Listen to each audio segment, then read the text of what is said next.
then I went ahead and I decided it would be a fun project just to go ahead and write a play about the myths, even though I knew that they were not true, that the story about Genevieve Stickney hanging herself in her elevator shaft at the Bowers Harbor Inn, which was their home prior to the Bowers Harbor Inn, was an untruth that never happened. She died in 1947. Her husband died in 1949.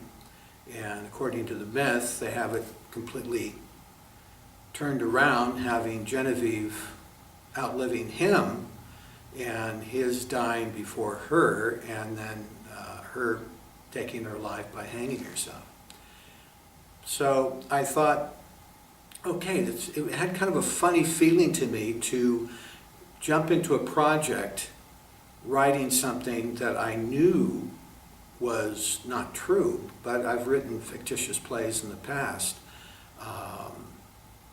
but never plays that were based on real people or real events. So in writing the play, I went ahead and was motivated in wanting to be able to see exactly what it was in the myth that is so intriguing to so many people, and I wanted to go ahead and put flesh to the mythical bones of the Genevieve Stickney story. And my attitude was, okay, everybody's believing a lie. Never happened. As far as I know, there's never been a movie about this. There's never been a play about this. There's never been a book written about this.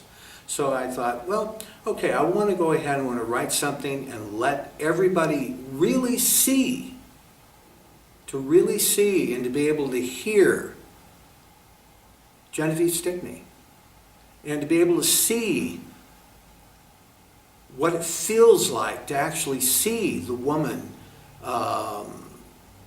going insane and eventually committing suicide, and to be able to see what kind of emotional reaction that an audience would actually have in seeing the way that this myth is told and believed to this day, and to be able to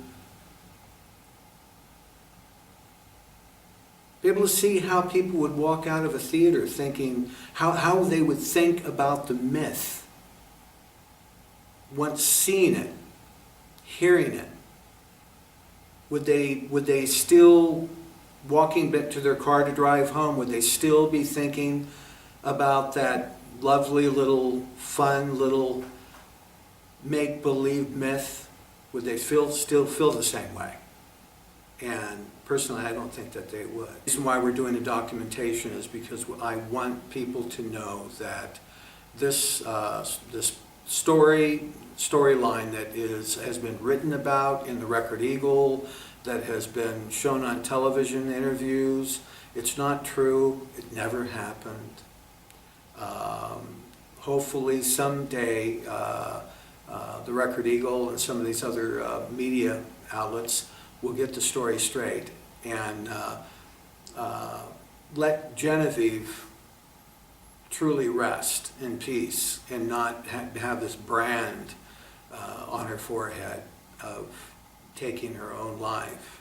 I don't know how anybody can have any joy in continuing to believe that a woman of 81 years old of age that died at the Pantlin Hotel in Grand Rapids in 1947, took her life at the Bowers Harbor Inn. I mean, I just don't know why people would have that enjoyment. When a playwright writes a play, especially a play that you really have your heart and you have a commitment to it, and you know that it's good, it is a good play, it's really it's a challenge for every playwright because unfortunately you have to, when you finish your play, you have to submit it to artistic boards at theaters all over the country, all over the world, wherever a playwright chooses to send their play. And it's usually the artistic board that's going to make a decision as to whether your play is worthy to be put on stage. It's usually decided by 8 people. 8 people, and usually from what I've learned over the years, unless there's 1 or 2 people on that board that have a selfish motive for wanting to produce that play, either by directing it or acting in one of the lead roles, it'll never be produced at that theater. The one thing I can say to any playwrights that are watching this and listening to this, don't ever give up on your play. Don't ever get up on your play. The best thing that I was able to do is I didn't stick it in a drawer. I didn't throw it underneath the bed. I didn't forget about it. I believed in the script, and I wanted to be able to actually hear the characters in the play. I wanted to hear them speak. I wanted to be able to see them. Having had many of my plays produced in the past, it's a thrill for a playwright to be able to see their work on stage.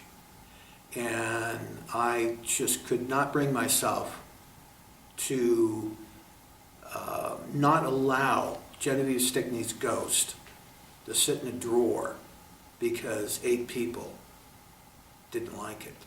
A lot of gratitude to 3 people that made this possible, and that is Lori Nelson Savage, Stephen Ryan, and Kathy Vanny Mort.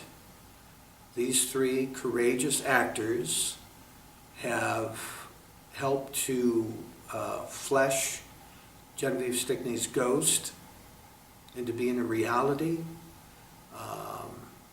It's been a fantastic, amazing experience. This brings us to the final question here that I have, and that is, what do you see as the future of this documentary, your play? Where do you think this will go from now? I don't know. I don't know where Genevieve Stickney's ghost is going to go as a stage play. Frankly, I'm going to make it